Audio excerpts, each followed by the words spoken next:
In the world before September 11, 2001, there was May 5, 1980. On that day, millions of people in Britain were watching the final of a snooker championship on television, when suddenly the broadcast cut out. Instead of green cloth and quiet applause, the screen showed armed men in black masks moving around the balconies and windows of a historic building in London. It was the Iranian Embassy, and a new kind of live, real-time hostage crisis had just exploded into the homes of an entire country. The story began quietly on a damp spring day in South Kensington, a wealthy and usually calm district of London. The Iranian Embassy stood next to a small park and elegant townhouses. On duty outside the entrance was Constable Trevor Locke, a 41-year-old British police officer. He was slightly overweight, friendly, and perfectly suited to a posting that mostly meant helping tourists and watching an empty doorway. When the embassy's doorman, Abbas Falahi, stepped outside and offered him a cup of fresh coffee, Locke accepted, even though it was technically against the rules. Nothing suggested that his ordinary shift was about to become a global drama. A few minutes later, a young man approached the glass doors of the embassy. To Locke, he looked like another Iranian student coming for visa paperwork. Then the constable noticed a dark object in the man's hands. By the time his brain registered that it was a weapon, it was already firing. The glass door shattered, the coffee cup flew, and Locke felt warm liquid on his face. For a moment, he thought he had been seriously injured, but he was cut by broken glass. Several more armed men rushed into the building, shouting in Arabic and firing into the air to terrify everyone inside. Locke managed, in that split second of chaos, to hit the emergency button on his police radio. Inside the embassy, more than 30 people were going about their business. Roughly half of them were Iranian diplomatic staff and technical employees. The others were visitors from Iran, Britain, and several other countries who had come for visas or bureaucratic issues. When the gunfire erupted, some of the visitors reacted instinctively. A few ran to the windows and jumped out, injuring themselves but escaping. The head of the Iranian mission in the United Kingdom, Gholam Ali Afrouz, leaped from his office window onto the back courtyard, fell badly from about 6 meters, and suffered serious injuries. Dazed and half-conscious, he lay on the ground until the gunmen found him and brought him back inside as another hostage. Once the initial panic settled, the gunmen counted roughly 26 people still inside. They quickly divided them into groups. One consisted of women, another held Iranian men. A third included the non-Iranian males, among them a few Britons, a Syrian, and a Pakistani. The hostages were searched for weapons and communication devices. By an incredible stroke of luck, Trevor Locke's small handgun, tucked under multiple layers of police uniform, was missed. Locked in the building with heavily armed captors, he now had a hidden firearm that might later save lives or, just as easily, get him harmed if discovered. Within about 20 minutes of the first shots, the Metropolitan Police understood that something unprecedented was happening. The Iranian embassy was under armed occupation. Hostages were inside, but no one knew exactly how many or who they were. The first officers on the scene sealed off the area. Soon, the operation was taken over by a senior Scotland Yard officer, Chief Superintendent Albert Dello. His first priority was to establish contact, find out what the attackers wanted, and try to prevent bloodshed. He walked up to the front of the embassy and called out that he was a police representative, ready to talk. Eventually, a masked face appeared at an upstairs window and dropped or passed out a sheet of paper. The text, in English, set out their case. The gunmen described themselves as representatives of Arabistan, an oil-rich but marginalized region in southwestern Iran, inhabited by an Arab minority. They claimed that the Iranian regime was oppressing and harming their people. The seizure of the embassy, they said, was a desperate measure to force the world to pay attention. 3 core demands followed: the release of 91 Arab prisoners held in Iranian jails, formal recognition of the political rights of Arabs in the region, and provision by the British government of an aircraft to fly the gunmen and some hostages out of the United Kingdom to a Middle Eastern country. If these demands were not met, they warned, they would harm hostages and destroy the building. The group's leader called himself Salim, but his real name was Tawfiq Ibrahim Ali al-Rashid. On the surface, he did not match the crude stereotype of an extremist. He was well educated, spoke several languages, and came from a relatively comfortable Arab family in Iran. His path to radicalism ran through the political chaos of the late 1970s. Under the last Shah, Mohammad Reza Pahlavi, Iran had been a key Western ally in the Middle East, wealthy from oil revenues and modernizing in many visible ways, especially in its big cities. But the regime was authoritarian, repressive, and particularly harsh on political dissent. Arab communities in the southwest lived on top of some of the richest oil fields, but enjoyed fewer rights and opportunities than the Persian majority.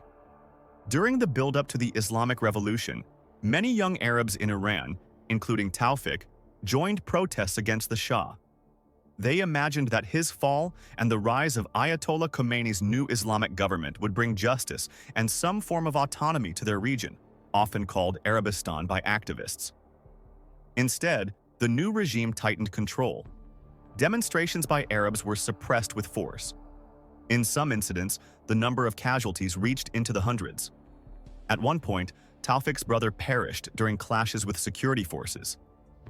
That personal loss turned political frustration into rage. He drifted toward underground armed groups, received training in Iraq, and benefited from the patronage of Saddam Hussein, who saw supporting such militants as a way to destabilize his Iranian rival. With fake passports and the help of backers in Iraq, Tawfiq and 5 comrades eventually made their way to London. 2 days before the embassy attack, they shopped in the city, buying fashionable jeans and sneakers. They were young, idealistic, and in some ways naively confident. They did not expect to perish. Instead, they believed they could stage a spectacular hostage drama, force both Iran and Britain to compromise, and then leave the country as heroes in the eyes of their community. Their calculations were shaped by a series of hijackings and hostage incidents in the 1970s in which Western governments, under pressure, had agreed to prisoner releases or safe passage. They assumed Britain would behave similarly.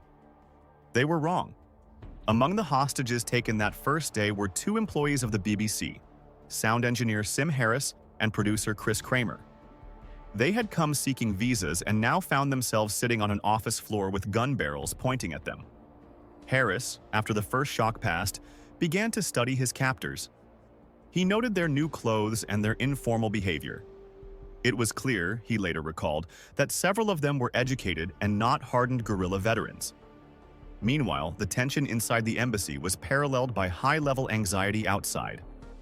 Within hours, Prime Minister Margaret Thatcher convened an emergency meeting to decide on the government's stance.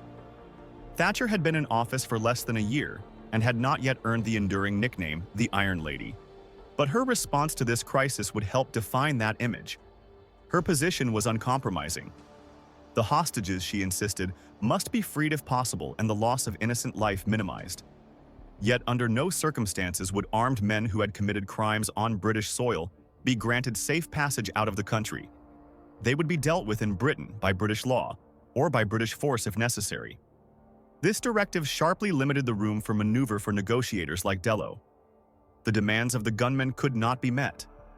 All he could do was stall, create the appearance of engagement, and buy time for a more decisive option to be prepared. From the beginning, Dello framed himself in conversations as merely a messenger. Whenever the gunmen pushed him for answers, he replied that he needed to consult the authorities, or his superiors. That simple psychological trick allowed him to stretch out every decision. Delays and vague responses could be blamed on bureaucracy instead of open refusal.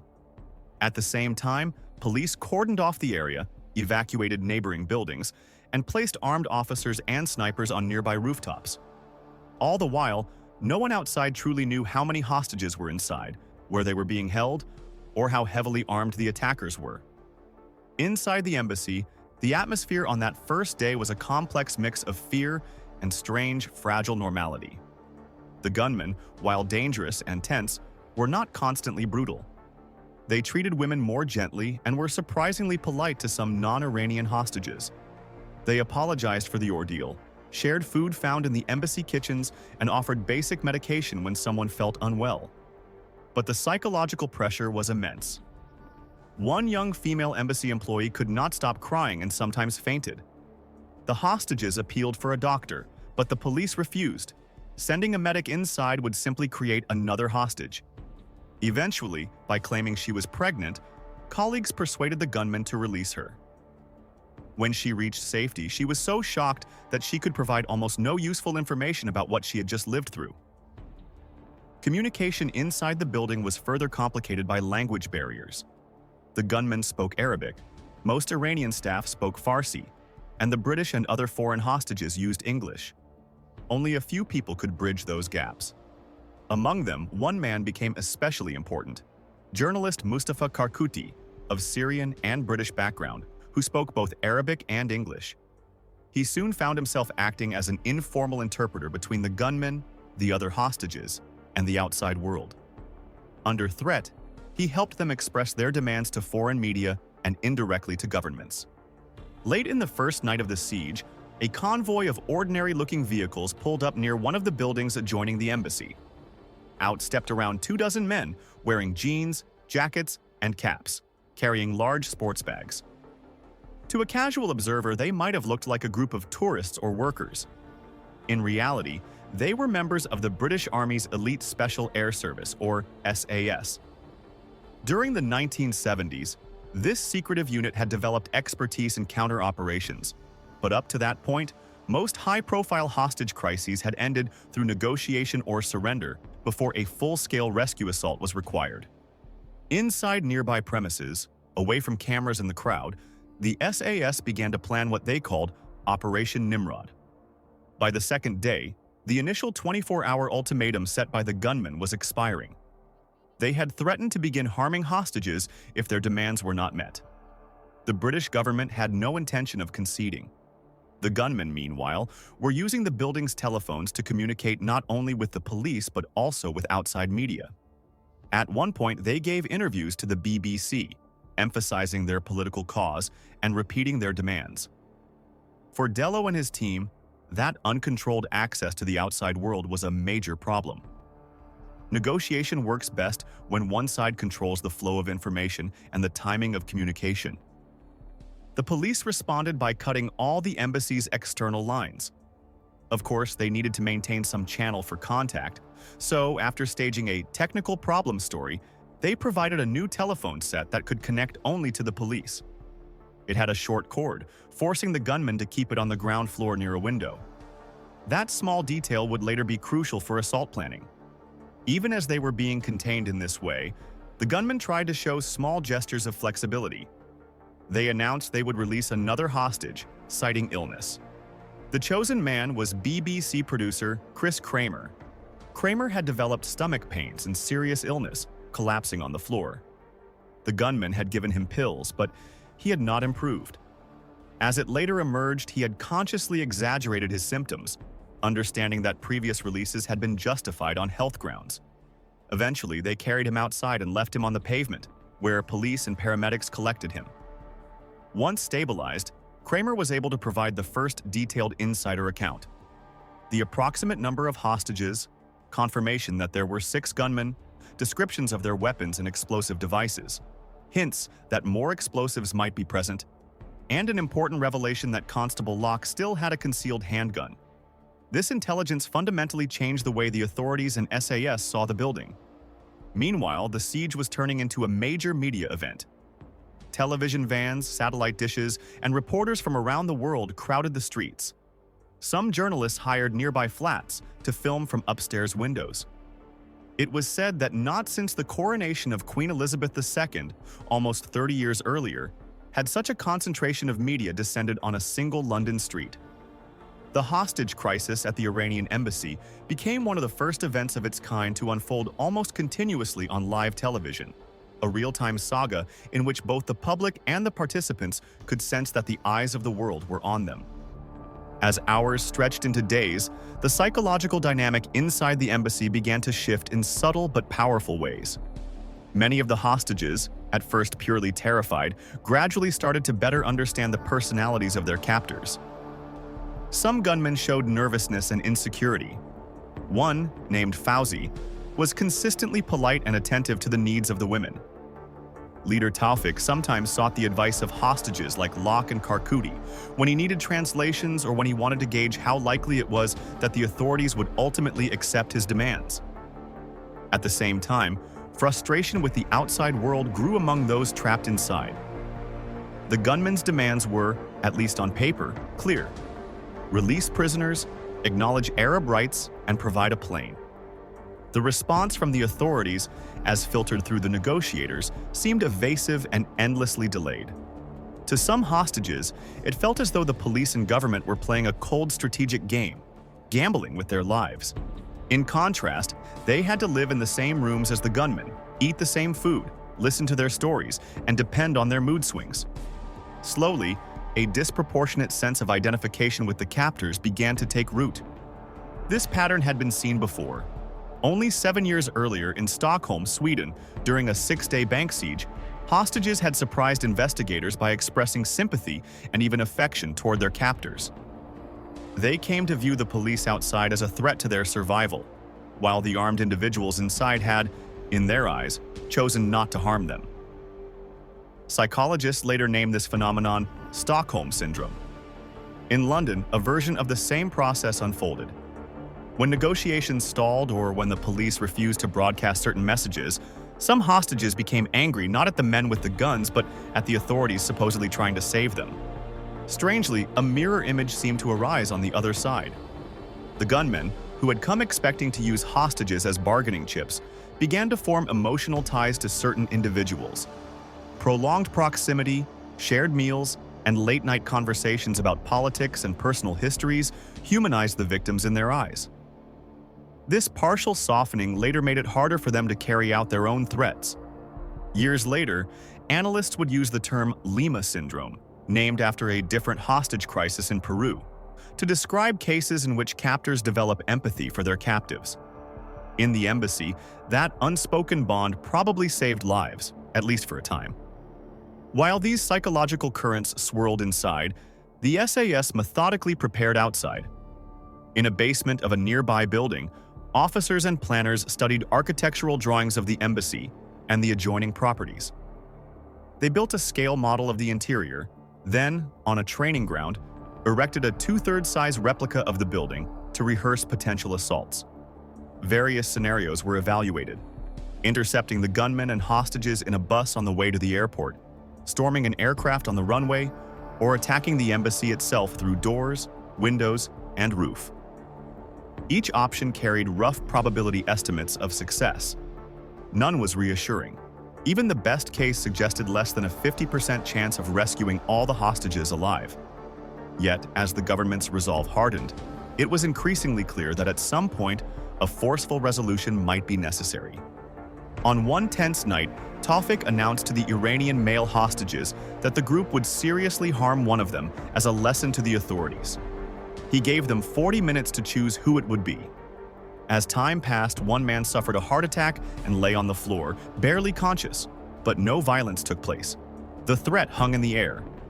Later that day, during negotiations conducted via the new telephone, the gunmen insisted that their manifesto and demands be broadcast on the BBC. When the authorities hesitated, some hostages themselves appeared at the window and pleaded for compliance, effectively acting as spokespeople for their captors. This moment starkly illustrated how far the internal dynamics had drifted from simple captor-victim roles. Eventually, the British government and the BBC agreed to air a carefully controlled statement in exchange for the release of more hostages. The announcement, read verbatim on the radio, was heard inside the embassy by both gunmen and captives gathered around a receiver. For a short while, there was genuine celebration. The gunmen felt that their political message had finally reached a mass audience. Hostages experienced it as a shared success. True to their word, the attackers released 2 more people, including a young secretary named Candy and a Pakistani man, Nawabzada Gul, whose thunderous snoring at night had annoyed almost everyone in the building. With each release, however, the remaining hostages and the gunmen moved closer to the hard core of the crisis, a smaller group bound together by several days of intense pressure. As the days wore on, British authorities refined their priorities. Officially, all hostages were equal and every life would be defended with the same determination. Unofficially, contingency planning drew lines. If a storming operation took place and hard choices had to be made in split seconds, the rescue of Constable Trevor Locke, as a British police officer, would take precedence, followed by other British citizens, and then foreign nationals. Any gunman captured alive would be arrested. These somber calculations reflected the grim reality of close-quarters combat in a crowded building, where identification between armed attacker and terrified hostage might be difficult in smoke, fire, and chaos. The turning point finally came on the 6th day of the siege. By then, tensions inside had risen again. Political arguments between the gunmen and the loyal supporters of Ayatollah Khomeini among the embassy staff flared into open shouting matches. At one point, the attackers scrawled insulting slogans about the Iranian leadership on the walls, including phrases critical of Khomeini in Farsi. When Ambassador Afrouz and others protested angrily, one of the more aggressive gunmen brandished an explosive device. For the police, listening through improved listening devices embedded in walls and telephones, this was a clear signal that the situation was deteriorating dangerously. Later that day, in a separate confrontation, Taufik finally crossed the line he had previously hesitated to move beyond. In a fit of anger and frustration, he critically injured one of the Iranian hostages, an aggressive supporter of the Tehran regime. The situation had escalated to a critical point visible from the street. This act dramatically changed the calculus for the British government. A hostage had been lost. Allowing further delays risked more casualties. Prime Minister Thatcher authorized the SAS to carry out the assault plan they had so painstakingly rehearsed. Operation Nimrod was activated. In the early evening of May 5th, viewers across Britain watched as the quiet tension on their television screens suddenly erupted into action. An explosion blew out windows and filled parts of the embassy with smoke. SAS teams descended from the roof, smashed through windows on the upper floors, and simultaneously breached doors at lower levels. The operation had been timed to the second and coordinated across multiple entry points. Nonetheless, as every veteran of such missions knows, no plan survives intact once the first charge detonates. Inside, corridors filled with screams, gunshots, and confusion as black-clad soldiers moved quickly from room to room, trying to distinguish hostages from gunmen. Some of the hostages had the presence of mind to lie flat on the floor with their hands visible. Others froze. In the chaos, one or two were accidentally wounded. The gunmen, confronted with overwhelming force, briefly opened fire in response but were outmatched. One of them grabbed a hostage and held him in front of him on a balcony, only to be stopped by an SAS sniper. Inside, in a crucial moment, Constable Trevor Locke used the handgun he had hidden for nearly a week to grapple with one of the attackers, helping prevent him from using an explosive device or harming others. In the end, 5 of the 6 gunmen were neutralized during the assault. One survived and was arrested, later tried and sentenced to a long prison term. 24 of the 26 hostages emerged alive, some injured, all traumatized. 2 had perished. The Iranian embassy staff member critically injured before the assault, and 1 man who did not survive the injuries sustained during the operation. For the SAS, the mission was both a debut and a defining moment. For the first time, a full-scale counter-operation by that unit had been carried out in front of live television cameras. Images of masked British soldiers storming the balconies of a London embassy played on news broadcasts around the world, instantly changing public perceptions of how governments could respond to hostage crises. In political terms, the operation strengthened Margaret Thatcher's image as a leader willing to take decisive action. It also sent a strong message to militant groups that Britain would not automatically negotiate safe passage deals, even under intense media scrutiny. Strategically, the attack highlighted the growing interconnection between local conflict and global politics. The motives of Taufik and his comrades were rooted in the marginalized status of an Arab minority in Iran, in the unfulfilled promises of the Islamic Revolution, and in the opportunistic support offered by Saddam Hussein's Iraq. Only 2 months after the siege ended, Iran and Iraq would plunge into a devastating 8-year war.